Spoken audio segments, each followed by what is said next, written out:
नमस्कार, मैं आदित्य वैभव आप सभी लोगों का वापस से स्वागत करता हूं हमारे बिहार दर्शन के इस सीरीज में। और आज हम लोग कवर अप करने जा रहे हैं हमारे इस सीरीज के एपिसोड नंबर 9 पे, जिसमें आज हम लोग देखेंगे दरभंगा के बारे में और जानेंगे बिहार के एक और खूबसूरत शहर मिथिला नगरिया दरभंगा के बारे में, जो कि बिहार का कल्चरल कैपिटल यानी कि सांस्कृतिक राजधानी भी जाना जाता है। तो चलिए शुरुआत करते हैं हम लोग बिहार के दरभंगा से। तो सबसे पहले आप सबको बताते चले कि बिहार का दरभंगा बिहार के नक्शे में किस जगह पे लोकेटेड है। तो बिहार का दरभंगा बिहार के उत्तर बिहार में हम कह सकते हैं लोकेटेड है, और यह रहा दरभंगा जिला। आप देख सकते हैं मैं यहां पे मानचित्र पे लोकेट कर रहा हूं दरभंगा जिला। और यह दरभंगा जिला बहुत ही प्राचीन जिला है, मतलब कि बिहार के उन गिने चुने जिलों में से है जिसका इतिहास बहुत पुराना है। हम बिहार के दरभंगा की बात करते हैं जो मिथिला नगरिया है, और यह मिथिला का इतिहास हमें विदेह, जो कि बहुत पहले यानी कि मगध साम्राज्य से भी पहले का इतिहास हमें इस जगहों पर नजर आता है। साथ ही साथ आपको यह भी बताते चले कि रामायण सर्किट से बिहार के 3 जिले जोड़े गए हैं, उसमें से एक दरभंगा भी है। साथ ही साथ आपको यह भी बताते चले दरभंगा स्वयं अपने आप में एक डिवीजन है, और यह स्वयं अपने आप में डिवीजन है जिसको हम लोग दरभंगा मंडल ही कहते हैं। साथ ही साथ दरभंगा जो आज के जो अपने प्रारूप में या एक जिले के रूप में 1 जनवरी 1875 को आया था, और 1 जनवरी 1875 को पुराने तिरहुत डिस्ट्रिक्ट से अलग करके एक दरभंगा जिला बनाया गया, और आगे जाकर के 1976 में मधुबनी और समस्तीपुर नाम के 2 जिले यहां से अलग किए गए। मधुबनी उत्तर वाला हिस्सा आप देख सकते हैं मेरे पीछे नक्शे पर मधुबनी कहलाया, और दक्षिण वाला हिस्सा आप देख सकते हैं नक्शे पर समस्तीपुर कहलाया। दरभंगा ट्विन टाउन के लिए जाना जाता है, यानी कि 2 शहर दरभंगा नगर में आपको मौजूद नजर आ जाते हैं। सबसे पहले अगर हम लोग बात करते हैं लहरियासराय टाउन और दरभंगा टाउन, मतलब 2 टाउन, इसलिए इसको कहा जाता है ट्विन टाउन, यानी कि 2 टाउन 2 शहर। तो लहरियासराय दरभंगा दोनों यहां पे आपको मौजूद नजर आ जाते हैं। कमला, बूढ़ी गंडक, बागमती, छोटी बागमती, कोसी, करेह, तिलजुला, ये सारी की सारी नदियां जो है यहां की प्रमुख नदियों के रूप में हमें नजर आती है। हिस्टोरिकल बैकग्राउंड की बात अगर हम करते हैं तो यह भारत के सबसे पुराने शहरों में से एक है। दरभंगा का नाम द्वारबंग का से आया है, जिसका संबंध है, शाब्दिक अर्थ है बंगाल का द्वार। यानी कि दरभंगा जो है, दरभंगा महाराज की भी सीट रही है। अकबर ने महेश ठाकुर से प्रभावित होकर के यहां पे उन्होंने संपत्ति महेश ठाकुर को प्रदान की, जिन्होंने दरभंगा राज की भी स्थापना की। यहां पे आपको बंगाली कल्चर का भी काफी इन्फ्लुएंस नजर आएगा, जैसे कि मखान, पान, आम, इस प्रकार की चीजें यहां पे आपको काफी हद तक नजर आएगी। मछली कैसे भूल सकते हैं। इसके अलावा 1765 में दरभंगा ईस्ट इंडिया कंपनी के हाथों चला गया, और दरभंगा के महाराजाओं को ईस्ट इंडिया कंपनी द्वारा महाराजा की उपाधि दी गई। इसके अलावा नाइट कमांडेंट ऑफ पोस्ट, ध्यान रखिएगा, इसके अलावा knight commander of the most eminent order of the Indian Empire की भी उपाधि, ब्रिटिश उपाधि दी गई। साथ ही साथ महाराजा कामेश्वर सिंह संविधान सभा के अभिन्न अंगों में से एक थे। इस बात को भी आप सभी लोगों को ध्यान में रखना है। इसके अलावा यहां के एडमिनिस्ट्रेटिव प्रोफाइल की बात जब हम लोग करते हैं तो दरभंगा का डिस्ट्रिक्ट हेडक्वार्टर दरभंगा टाउन, और यहां का एडमिनिस्ट्रेटिव हेडक्वार्टर हम कह सकते हैं जहां से एडमिनिस्ट्रेशन चलता है, लहरियासराय। 3 सब डिवीजन, 18 ब्लॉकों में बटा हुआ दरभंगा, 324 पंचायत, 1269 गांव और 1 लोकसभा सीट दरभंगा, और साथ ही साथ 10 विधानसभा सीट आपको दरभंगा में नजर आ जाते हैं।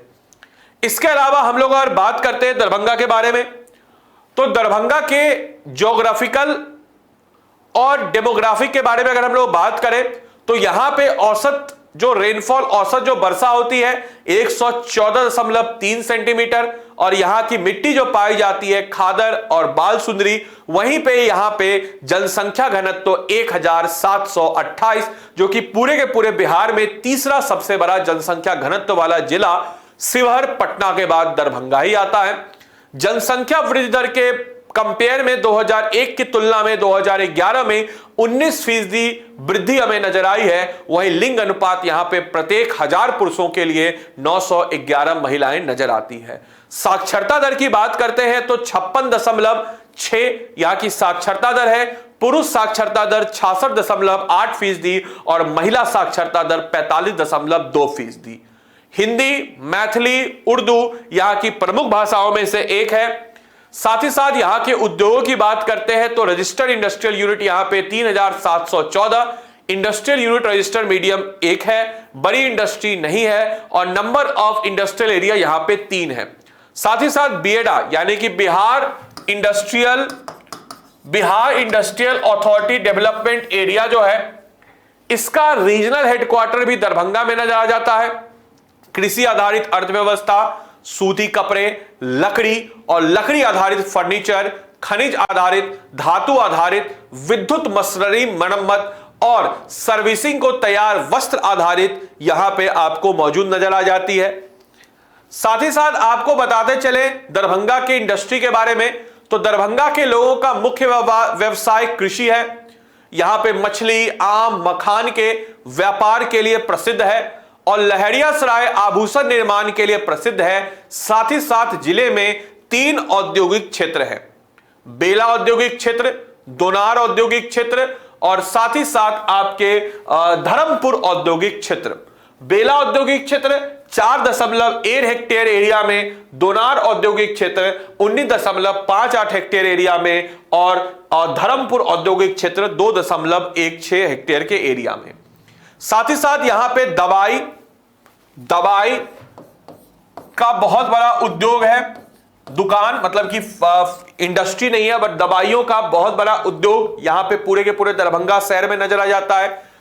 खासकर डीएमसीएच और वहां पे मौजूद हॉस्पिटल रोड जाना ही जाता है, एक रोड है जिसको हम लोग हॉस्पिटल रोड कहते हैं। तो बहुत ही प्राचीन औषधि का केंद्र रहा है, औषधि दवाइयों का। साथ ही साथ बिजली मार्केट इसकी बात अगर हम लोग करते हैं तो दरभंगा में बिजली से बने हुए सामानों के लिए भी जाना जाता है।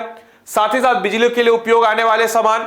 साथ ही साथ अगर हम लोग बात करते हैं दरभंगा में बेंता एरिया, एक इंडस्ट्रियल टाउन हम कह सकते हैं कि इंडस्ट्रियल घर, जहां पे बहुत अच्छा हम कह सकते हैं कि उद्योग में भी बिजनेस जो है लोग करते हैं और वहां पे दुकानों का एक श्रृंखला, ये सारे के सारे हॉस्पिटल रोड, ये सारी चीजें, बिजली की दुकान, ये सब कुछ आपको बेता क्षेत्र में मौजूद नजर आ जाती है।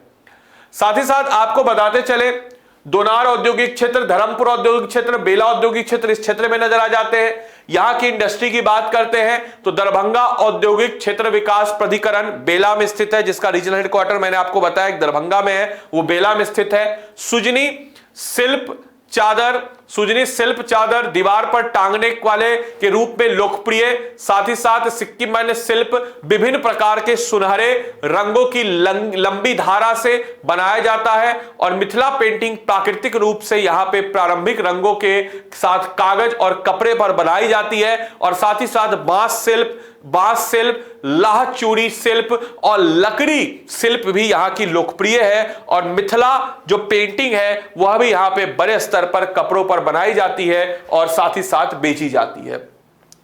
शिक्षा के दृष्टिकोण से अगर हम लोग बात करते हैं, ललित नारायण मिथिला विश्वविद्यालय, कामेश्वर सिंह संस्कृत विश्वविद्यालय यहां के 2 महत्वपूर्ण विश्वविद्यालय हैं। मौलाना आजाद राष्ट्रीय उर्दू विश्वविद्यालय का एक ऑफ कैंपस भी यहां पे नजर आ जाता है। इसके अलावा दरभंगा मेडिकल कॉलेज अस्पताल, इसके अलावा आपके MH Ayurved college, Darbhanga college of engineering, Chandradhari Mithila college आदि यहां के प्रमुख कॉलेज, इंस्टीट्यूट, संस्थान आपको मौजूद नजर आ जाते हैं।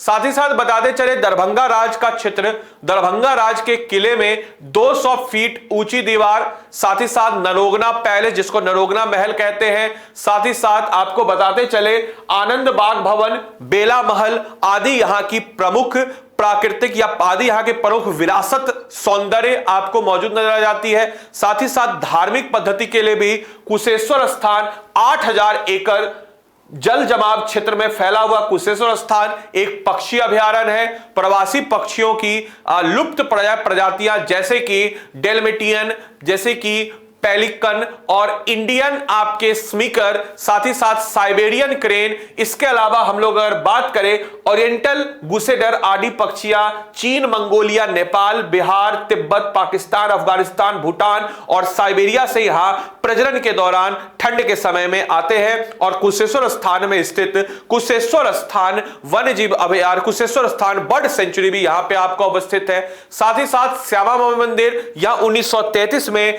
निर्मित देवी काली की मंदिर है और ललित नारायण मिथिला विश्वविद्यालय के परिसर में मौजूद है। अहिल्या स्थान या अहिल्या ग्राम का एक प्रसिद्ध ऐतिहासिक मंदिर है जिसका जिक्र हमें, जिसके तार हमें रामायण से नजर आते हैं। साथ ही साथ चंद्रधारी संग्रहालय, महाराजा लक्ष्मेश्वर सिंह संग्रहालय नाम के 2 यहां पे म्यूजियम्स भी मौजूद आपको नजर आते हैं। तो यह थी बात दरभंगा की। और अगर ये जो हमारा सीरीज है, यह सीरीज उम्मीद है आपको पसंद आ ही रहा होगा। और आप सबके समक्ष 1 मिनट एक्स्ट्रा लूंगा, 1 मिनट एक्स्ट्रा इस बात का कि अभी चल रहा है बिग समर सेल। आप सबको पता है उत्कर्ष ने अभी हाल ही में 13 मिलियन क्रॉस किया है, तो उसी के उपलक्ष्य में हम सब आपको दे रहे हैं बिग समर सेल, जो कि 14 से 20 जून तक चलने वाला है। अगर आप बीपीएससी की तैयारी करते हैं या करना चाहते हैं तो आप टारगेट कर रहे होंगे इस बार के बीपीएससी को, जो 70वीं बीपीएससी है। और अगर आपका उम्र अगले बार के लिए है तो आप तैयारी कर रहे होंगे 71वीं बीपीएससी के लिए, 71st बीपीएससी के लिए। तो अगर आप बिहार में अधिकारी बनना चाहते हैं तो ये 2 बीपीएससी आपके सामने है। 70वीं बीपीएससी का प्रीलिम्स 30 सितंबर को होने जा रहा है। तो आपके लिए प्रीलिम्स क्लियर करने के लिए हमारा एक एमसीक्यू बैच है। इस एमसीक्यू बैच में आप इनरोल कर सकते हैं। इसमें हम गारंटी लेते हैं कि 80% तक हमारे डायरेक्टली और इनडायरेक्टली क्वेश्चन आपके एग्जाम में आ जाएंगे। इसकी प्राइस की बात अगर हम लोग करते हैं तो नॉमिनल प्राइस हमने 600 कुछ रुपए रखा है। कोड आपको UC30 लगाना है उत्कर्ष ऐप को डाउनलोड करके। साथ ही साथ अगर आप मेंस की प्रैक्टिस करना चाहते हैं तो मेंस के लिए भी हमारा एक बैच है। इस बैच में भी अपने आप को आप एनरोल कर सकते हैं।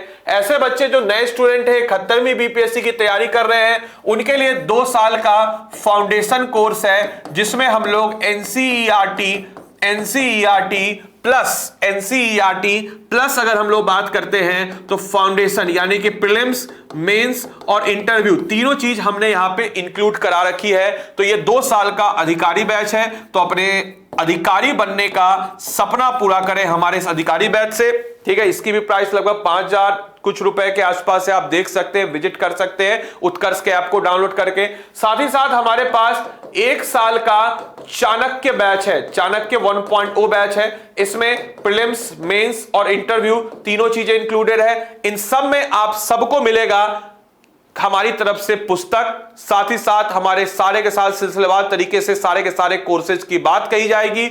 और इसमें अगर आपका बेसिक सही है तो आप इसमें कर सकते हैं। यह 1 साल का कोर्स है और अपने अधिकारी बनने के सपने को पूरा कर सकते हैं। अपने सूबे का, अपने जिले का, अपने ब्लॉक का, अपने गांव का नाम रोशन कर सकते हैं। तो मिलकर के तैयारी करेंगे, अब की बार बीपीएससी पार हम सब लोग करेंगे। बाकी उम्मीद है यह सेशन आपको अच्छा लगा हो, आपने इसको एंजॉय किया हो और बहुत कुछ जानने, सीखने, बुझने को आपको इस सेशन से मिला हो। तो मिलते हैं हम लोग अगले सेशन में, अगले सीरीज के साथ। तब तक के लिए सारे के सारे लोगों को bye bye, take care, thank you and thanks for watching this session.